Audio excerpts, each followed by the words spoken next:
El siguiente video trata sobre el tema sucesiones de funciones, tema del curso Análisis 2 del Profesorado de Matemática. Definición.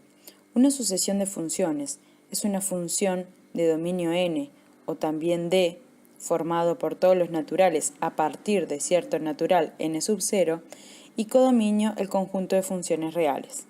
Estaremos interesados en las sucesiones de funciones tales que las funciones pertenecientes al recorrido tengan un dominio común.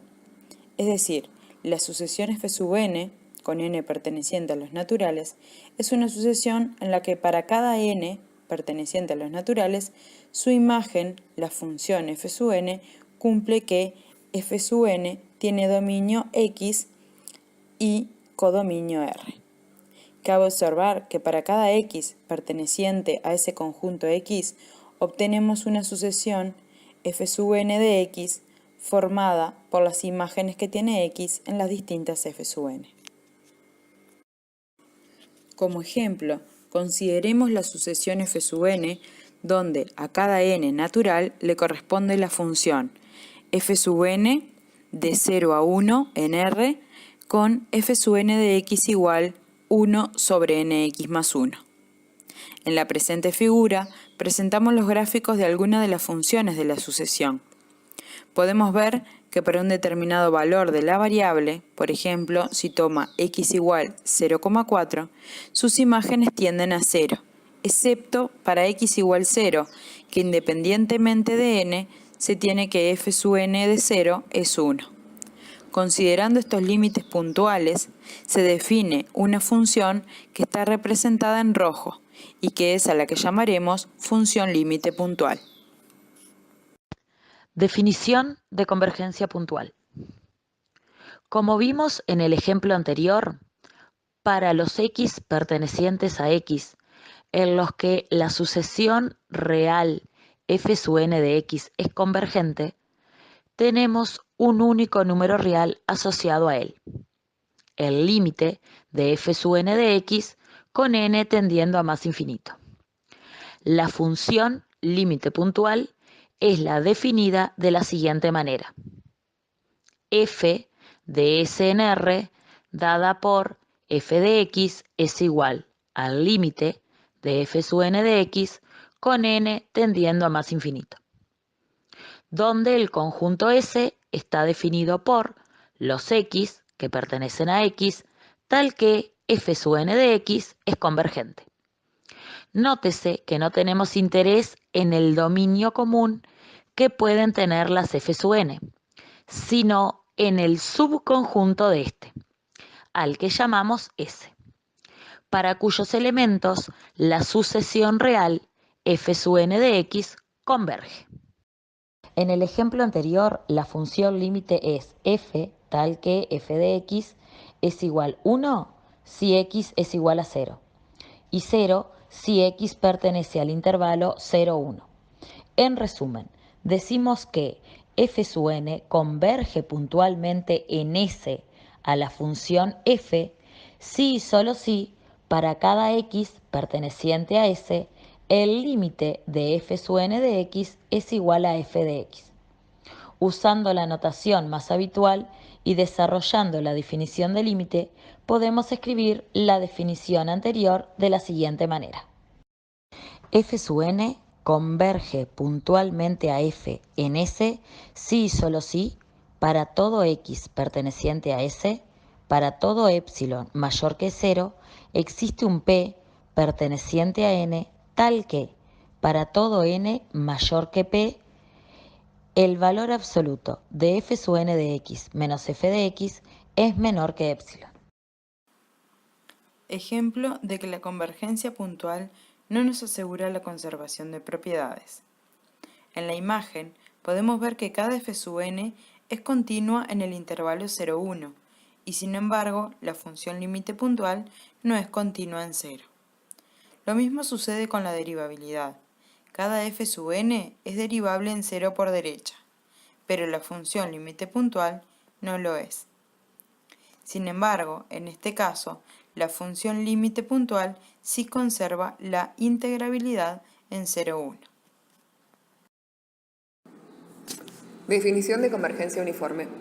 Decimos que una sucesión de funciones f sub n converge uniformemente en S a una función f si y solo si para cualquier epsilon mayor que 0 existe un natural p tal que cualquiera que sea n mayor que p, el valor absoluto de f sub n de x menos f de x es menor que epsilon independientemente del valor de x en S. En la figura podemos observar la interpretación geométrica de la convergencia uniforme, donde las gráficas de las f sub n con n mayor que p se encuentran situadas a una distancia menor que epsilon de la gráfica de la función límite f, es decir, se encuentran entre f más epsilon y f menos epsilon. Veamos la diferencia entre ambas definiciones. En la definición de convergencia puntual, para cada x perteneciente a S y cada epsilon positivo, tenemos la existencia de P, por lo que dicho natural depende del x y del epsilon tomado. En la definición de convergencia uniforme, para cada epsilon positivo que tengamos, el natural P que menciona la definición depende tan solo de epsilon. Ejemplo de convergencia uniforme.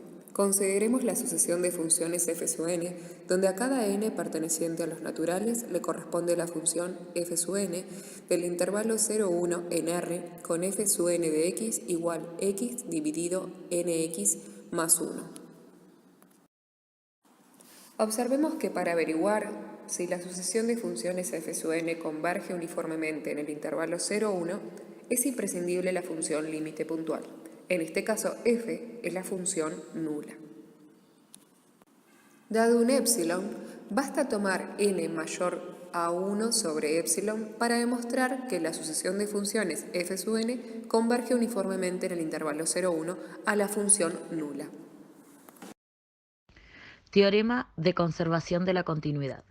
Si f sub n converge uniformemente en S y cada f sub n es continua en A, perteneciente a S, entonces la función límite es continua en A. Es decir, f sub n converge uniformemente a f en S y para todo n perteneciente a los naturales, f sub n es continua en A, siendo A un punto de acumulación de S. Entonces, f es continua en A. Conservación de la integrabilidad Riemann. Si la sucesión f sub n converge uniformemente en AB y cada f sub n es Riemann integrable en AB, entonces f es Riemann integrable en AB y además la integral de AB de f sub n de t diferencial t converge a la integral de AB de f de t diferencial t. Conservación de la derivabilidad.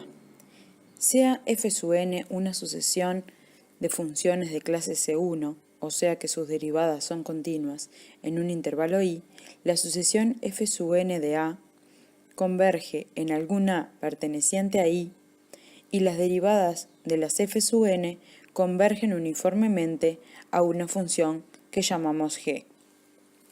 Entonces se cumple que existe f de i en R, tal que f sub n converge a f en i. 2. F sub n converge uniformemente a f en cualquier intervalo acotado que esté incluido en i. 3. La función f es derivable en i y f' de x es igual a g de x para todo x perteneciente a i. A continuación demostraremos el teorema de Taney, el cual trata sobre la conservación de la integrabilidad impropia. Sea f sub n una sucesión de funciones localmente integrables en el intervalo a beta, tal que f sub n converge a f en beta, siendo dicha convergencia uniforme en todo intervalo a b incluido en a beta. Si existe una función g de a beta en R, tal que para todo n perteneciente a los naturales y para todo x perteneciente a beta, el valor absoluto de f sub n de x es menor o igual que g de x, con la integral de a beta de g de t diferencial t convergente